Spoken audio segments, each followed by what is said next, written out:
Hey y'all, this is Tiffany, the Project Bag. You can find me on Ravelry as the Project Bag and on Instagram as the Project Bag 35. And welcome to my little corner of the universe in Southern Maryland. Just up front, we may get interrupted. Is President's Day, which is February 17th, 2020, and my family is home. So I'm just throwing caution to the wind and, we'll see what happens. But they've been in and out all day because it's a really nice day here. It's I think it's been about 55 today. So we'll just see how this goes. But maybe you'll notice all this glorious light around me. It's very sunny. And for that, I'm very thankful. We spent all last week under a lot of rain. Thankfully, we did not have the snow and or the flooding that a lot of other areas of our country had. So I'm thankful for that. I will take rain, but I am so thankful to see sunshine. So let's get into things. First, excuse me, sorry. I've been fine all day and then all of a sudden I start talking and things are going to fall apart. First, I guess I will start out with what I am wearing. Today's what I'm wearing was not made by me. It was made by my best friend, Dana, of Unwind Yarn Company, in case you don't know. She gifted me some hand knits that she no longer wanted. I can't remember, maybe about this time last year, or I don't know. Time goes by so fast. It could have been 2 years. It could have been, I don't know, 80. But whatever. But this cardigan is... I've got the notes pulled up here. I spent a few minutes digging through her FOs this morning trying to track this joker down. This pattern is called A Little Something by Samantha. I'm not sure if it's Rashik. I'm not sure. But she knit it in 2009, so the pattern has been around for a while. So it's meant to be an open front cardigan. I'm not going to be able to get up high enough to show. It hits me below my bottom. So it's got a really nice stitch pattern. It fits nicely. I like the color. It goes with a lot. My favorite feature might be this beautiful button here that she chose. And yeah, it was just a little, it was enough for today. With all the sunshine, it's pretty warm inside the house. I didn't turn the heat off until later in the day. And my house is made of metal, so it's a little metal hot box that holds all the heat. So anyway, it was what the day called for. Like I said, she knit it in 2009. It looks like she banged it out in about a week and a half, 2 weeks.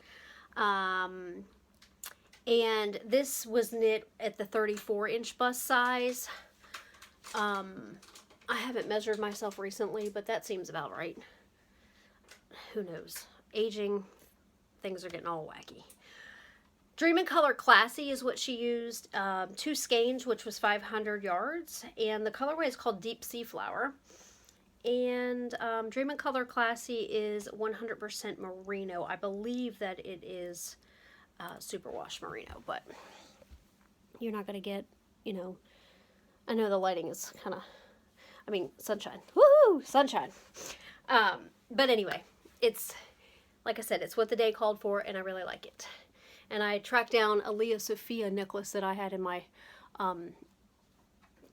jewelry box that I had kind of forgotten about. So, in these earrings that are also Leah Sophia. I used to buy a lot from that company. I also had several shows that were pretty successful as a hostess, and they had great hostess rewards. So, all right, that is that.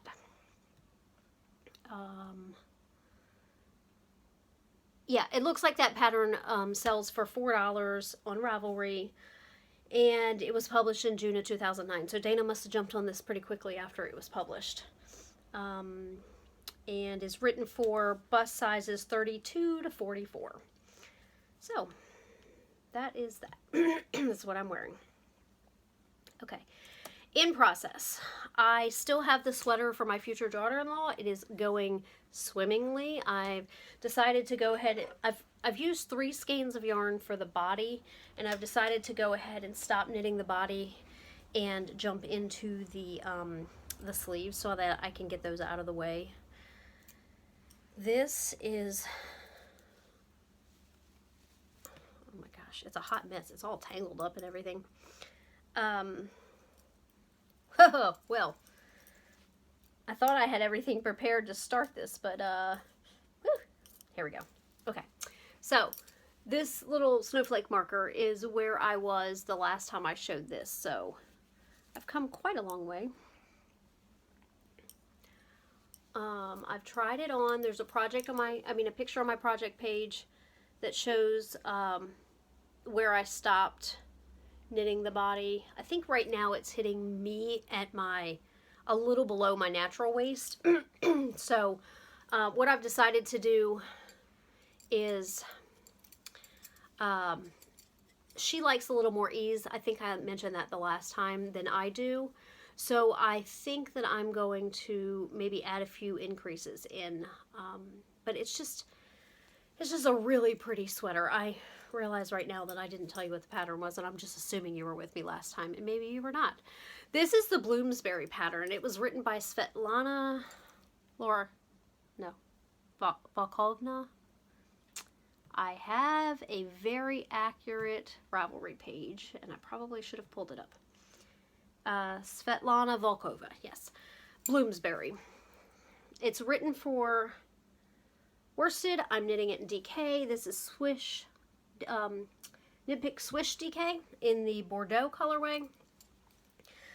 And to accommodate for the fact that I'm using a little bit lighter weight than called for, I increased a bust size than what I might have for her. And so far, so good. I guess the proof will be in the pudding when we, put it on her. And I'm also, I believe I went up 1 needle size. So the pattern, I think it's one of those patterns that just assume, it's not a hand-holding pattern. I think it assumes that you know quite a bit, or you are an experienced sweater knitter or something like that. So I relied quite a bit at the beginning on the notes from others who have made it, and thankfully there were some good ones out there. So I'm paying it forward by doing the same with my own, because I do intend to make this for myself. I've got some Malabrigo Rios set aside to make one for myself. So what I couldn't find was exactly which each pattern marker, or not pattern marker, oh my gosh, I just lost my train of thought. Stitch marker, thank you. I mean, it could be a pattern marker. I guess it is the pattern marker, which each one of those delineated. So I guess that's the right word. Here I'm trying to be all fancy, and I'm probably just, sounded like somebody who doesn't know what they're talking about. But I think you get what I'm saying. If you're here, it probably means that you're a fiber artist of some sort, and you get what I'm saying. Picking up what I'm putting down. So Bloomsbury, coming along nicely. The birthday of the recipient is the beginning of March, so I've been working on it pretty steadily, but then last weekend I allowed myself to, let me see, what is today? Today's Monday. No, it wasn't last weekend. I think it was at one point last week. I allowed myself to put it down for a bit, and I started a new project, but I'll tell you about that in just a second. So in process also, oh, I didn't bring it over with me. My niece's socks, I guess this kind of a little bit goes under finished as well. I finished the first sock, and I've started the second sock. I haven't even finished the cuff yet. I think I'm 1 round away from being finished with the cuff. So if you want details on that, there is a Ravelry project page for that. So the other active thing that I am working on, because the socks for my niece are my mindless knitting, I had a little bit, I only worked a couple of days this past week, and I had a little bit of downtime on those days, so that's what I worked on mainly. But The other thing that I am working on actively, and I really shouldn't be, I should just stop myself. I do have a bit of self-control, but not always. I mean, when I start something, especially a new project, I get like a dog with a bone, and I get that tunnel vision, and I have to stay after it. I started the Advent wrap. This is a pattern by B. Devin Steiner. It's got 22 projects. My friend Kay, who is Blueberry Chick, and also has the Bead Sisters podcast, she knit one. I know she talked about it on her podcast, but she's also got a project page for her that. And then also Dana, my best friend, she started one with minis that she's collected from fellow dyers and friends, retreat friends, or, you know, just various people she's encountered that are fellow dyers to her. But I decided that I really liked the pattern, that I wanted to use it for my Unwind Yarn Company Advent 2019 minis that I was gifted for Christmas by Dana. And I wasn't going to start this, but something crazy took over me, and I just had to work on something different from the sweater. So this wrap is living in this bag here. This is by Cabin Creek. Ooh, this is terrible. Here, let's hold on this side. Cabin Creek Creations. Trisha is Trish. She is the owner of that bag shop. It's on Etsy. Cabin Creek Creations, and that's with a Z at the end instead of an S. She was one of the vendors at Into the Wool a few years ago, and I bought this bag from her. It's just so pretty. It is just, I love it. And it's interfaced a little bit more stiffly than a lot of bag makers make their bags, and I do appreciate that. It's pink on the inside, and it's just, like I said, I enjoy it a lot. I like the size of it. I like how sturdy it is. It stands up completely on its own, and the fabric just speaks to me. So, Advent wrap. I have 24 minis, and I have knit 6 of them into this wrap already. I started it on February the 12th. Today is the 17th, and here's how far I am. It is a garter stitch border with a solid, with a pattern, a lace pattern with the minis in between. The pattern that Dana chose to do with her own, and several people that also got the Advent set did, was the Adventuresome wrap by Amba O'Brien. This pattern here, this Advent wrap, is only using 5 grams, and each mini is around 20 grams. So I'm still going to have 15 grams left over. So like I told Dana this morning, I'm enjoying this, but because it's a different shape, the minis are knitting up differently than what hers turned out. Like there's some color blocking going on here. You can see this one, it was called Neighborly Light Fight, and this one here was Ugly Sweater Party. I don't mind this pooling at all, but when she knit this colorway in particular up in that other pattern, the Adventuresome wrap, it almost looked self-striping, because I'm pretty sure that pattern is knit on the bias. So, so the repeats, I guess, are, you know, shorter. So anyway, I think I'm going to do both. Excuse me. So this base is, oh my gosh, that's terrible. Let's try this side. This base of the minis is an 80-20 merino nylon blend, and it's, you know, like a higher twist. And then the garter stitch that I'm using is from a dyer that has decided to close her doors.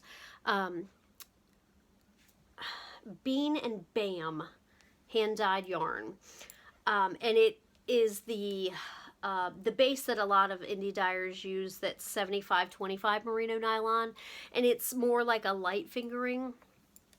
It's got more yardage than the others, but it's not exactly my favorite to work with, but you know, it's fine. I started off using a 5 because honestly, I think the pattern's written for a 4. I thought, well, I'll just do it on a 5. I've got plenty of yarn. And then I decided after a cast on in one row that I would go ahead and bump it up to a 6 because, like I said, I do have plenty of yarn. So even by going up 2 needle sizes from what the pattern is written for, I'm still only using 5 grams of each. I started to do a second color, or a second lace repeat of each of these, but I do like the idea of having 2 different wraps in the same minis and seeing what I get. So anyway, this is where I am with that. I don't think there's really anything else right now to say about it. It will check off, once it's finished, it will check off another square on my Crafty Bingo card. The square will, I think, said knitting neck accessory, so that'll work for that. So those are my active works in progress. And now take a drink. Moscato to get me through my afternoon. Cooking dinner is coming up next. We're having barbecue, no, not barbecue, because I have 2 different recipes. We're having meatloaf. I wanted barbecue. Hubby wanted brown sugar meatloaf. And I don't really feel strongly one way or the other about it. So anyway, okay, so completed. The only completed project I have is a sewing project. Last time I talked about auditioning a pattern for the Into the Wool Fiber Retreat for our kit. In case you're new here, I will let you know that I am an assistant coordinator for Into the Wool Fiber Retreat, and every year in the goodie bag, I'm the bag maker, so I sew bags for 100 attendees. Dana of Unwind Yarn Company. Oh my gosh, I was getting ready to say Dana of Unwind. Well, yes. And just one more row podcast. That's the word that wouldn't come to me. It's how I met her. Oh my gosh. She dyes yarn based on the fabric of the bag, and then we ask a designer to come in and design something. So each attendee gets a completed kit of yarn, bag, and pattern. I auditioned this bag, and I decided that nope, I couldn't do it. It would probably be fine as a gift, but for production sewing purposes, I just don't think that it's for me. I'm not satisfied with how it looked. To me, it looked handmade, or not handmade, I'm sorry, homemade, and it's just not, it's not clean enough for me. It's not, I mean, I'm a perfectionist to a degree, but this was just too much. So let me just stop nattering about it. This is the Hello Pouch pattern. And if you're making it to give it as a gift or whatever, I'm sure it would be fine. But like I said, for production, it just was not my thing. It had been a little bit, I think it's been 2 years since I did anything with vinyl. And so Dana had found this pattern and asked me to check it out. And this is not the fabric that we were talking about using at all. This just happened to be some fabric that I had. I actually inherited it from a friend's mother-in-law who passed away. She had quite a fabric stash, and so I had enough of this fabric to try it out on this pattern. But what really bothered me about it is the inside of this. Maybe that sun will work in my favor, but as you can see, it's just, I mean, the bias tape or binding, you know, covers exposed seams, but it's just so bulky up in there. So now I did appreciate the fact that there's really only two seams, like down the side and the bottom, and then you box the corners. So I mean, that's pretty cool. And so the process for doing the zipper was really, you know, hardly a process at all, but just not my thing. So I've pulled out some fabric to try another bag pattern, completely in the opposite direction of what this one would have been. So, you know, try again. It's fine. So I guess that'll transition me into projects to come. I'm not going to tell you about the pattern that I intend to try out, but I can show you the fabric because, like I said, this is not going to be our fabric for the goodie bags. This is just some fabric that I had. I bought this at a local quilt shop. I had only been there, this was my one and only time going there. They're a shop that rips their fabric, and once I got home I realized I'd been gypped an entire half a yard from what I had paid for because of the ripping. I never realized how important, rotary cutting is to the process of getting it right when it comes to shops cutting your fabric for you. So anyway, that wasn't my only bad experience at that shop, so I probably will not be going back. But, I'm not here to bash small businesses. This fabric is it's from the Family Forever collection by Erin McAllister, and it's Benartex is the manufacturer. I happen to really like Benartex fabrics generally. They are the manufacturers of fabrics designed by my all-time most favorite ever fabric designer, and that is Nancy Halverson.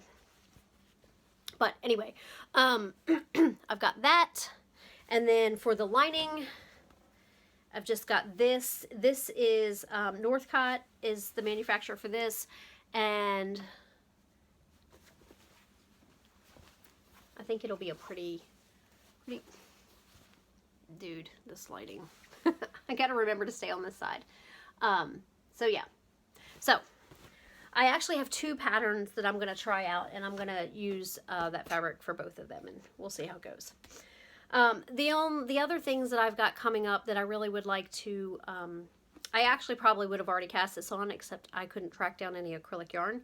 I failed to mention that one of the projects that we do for the retreat is the NICU noggins knit along or crochet along as well.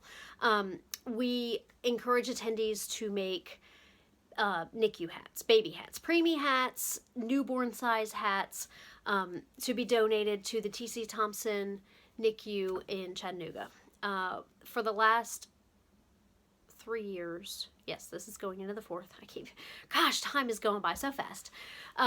We have delivered on the Monday after the retreat hats to their NICU. Last year was the highest amount. We had just a smidge over 1,100 baby hats that we delivered to their unit there. And so now last year I got really wrapped up in it, and I made 21 hats. I believe my goal was one each week until the retreat, like from the beginning of the year until the retreat, which I think would have been 38 hats, and I knit them all in Vols colors. My method was that every Tuesday night during the men's basketball games, I would knit a hat. And given that I was working on, I think it was either DK or worsted or whatever, a little bit bigger yarn, and I think I was only doing 48 stitches around. I totally banged one out in the time that it took to watch the basketball game. I did not do that this year, and I probably won't stick with a color theme this year, but I really do want to make some baby hats. I don't know that I'll get to as many, just knowing what I've got coming up, given that I am working this year and I was not working outside of the home last year. So we'll see how that goes, but I'm not going to beat myself up if I don't meet a certain goal, but I certainly do want to contribute. And on that note, if anyone out there would also like to contribute, whether you have time to make one little baby hat or 40 little baby hats, we would love excuse me, we would love to accept them on behalf of the NICU.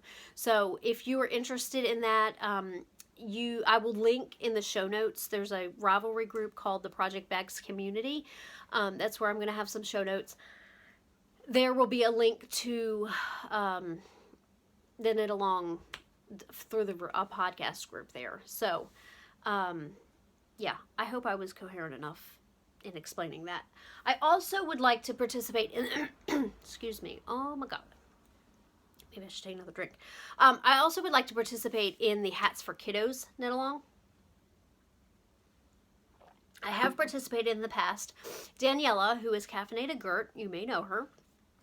She's recently jumped back into podcasting. She went on a little bit of a hiatus there for a while, but she's back. Her podcast is here on YouTube, and she is still hosting the Hats for Kiddos initiative. They collect hats for, sorry, the window out there. It's the time of day where there's a lot of traffic. The Hats for Kiddos initiative, they were collecting hats for Allie, who is Crafty Allie. She distributes them. She works for it's an early intervention service in her area of Tennessee. And I want to say, I don't know if they serve just their county or if they also serve surrounding counties. I'm not sure. But I do know that it's like an infants and toddlers program. So basically children who are babies through, I think it's 3 years old. And then if they get any hats donated beyond those sizes, they share them with the Girl Scouts. So it's just win-wins all around. Allie takes them in and distributes them to families that she and her coworkers work with. So I did not participate last year. I don't believe. I have participated in the past, but I do have some really cute patterns in my queue and in my library that I had earmarked for this knit along specifically. So I do like a Cabbage Patch hat. How fun is that? I made one of those for my niece a few years ago, and it was a lot of fun, and it was actually a great way to use up acrylic yarn, and I have quite a healthy stash of that because I was gifted some a few years ago when an elderly friend passed away. So anyway, those are my 2 upcoming things, charity knit-alongs, and those are pretty much the only ones that I participate in. So there is that. All right, that's pretty much all I've got on the show notes. I'm at 26 minutes right this minute. Real quick, Into the Wool.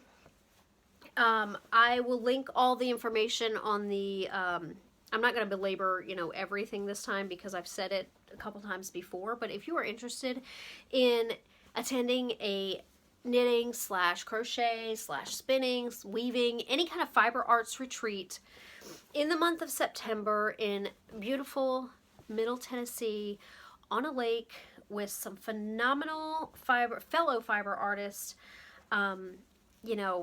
please check out my show notes or do your own search on Ravelry for the Into the Wool Fiber Retreat group.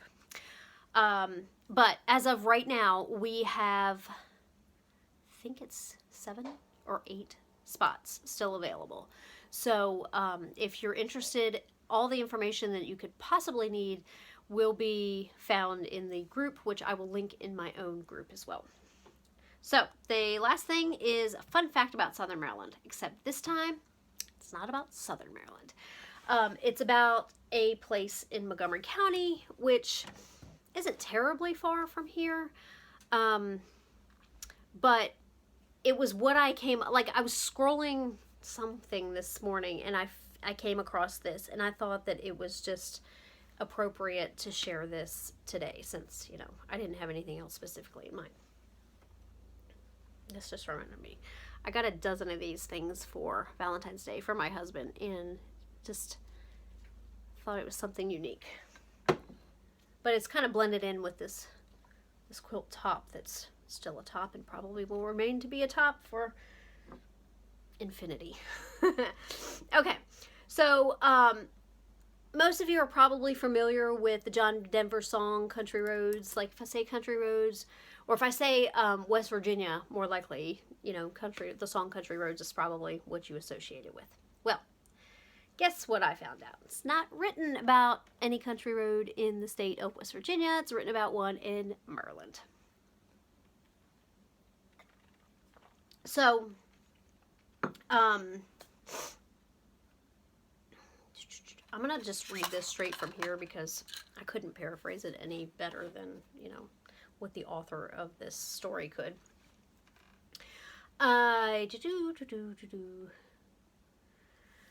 So the author of this this little article led an overnight camping trip last year in West Virginia, and the campers requested that instead of an alarm that they wake them up to country roads. So he says, we were just over the Maryland line in Jefferson County, an outlier along the rest of the state for a myriad of reasons. But to them, this was a foreign land, only experienced in song. We got hopelessly snowed in later that day. Western Maryland, course, you're going this way, you know, we're mirrored here. But anyway, from me, Western Maryland is, you know, west. It touches West Virginia. So that part of the state tends to see a lot more, and it also touches, like, you know, southwestern Pennsylvania. It tends to see a lot more snow and cold weather than what we do in southern Maryland. We touch Virginia, and so we tend to have, you know, a milder climate than, and also we are surrounded by water. So we tend to have a milder climate than Western Maryland or West Virginia. So, back to what I was saying. Okay, while Country Roads is without a doubt a love song for the Mountain State, it was inspired by Clopper Road in Montgomery County. Bill and Taffy Nivert were inspired to write a song about winding country roads while on a drive in rural Montgomery County, which, I have to be perfectly honest with you, I didn't realize that there were rural parts of Montgomery County, because when I think of Montgomery County, I think of urban sprawl. But, you know, I'm uneducated. I've lived my entire life right here in Charles County, so, you know, that's as limited as my education is. While I jokingly replace West Virginia with Maryland every time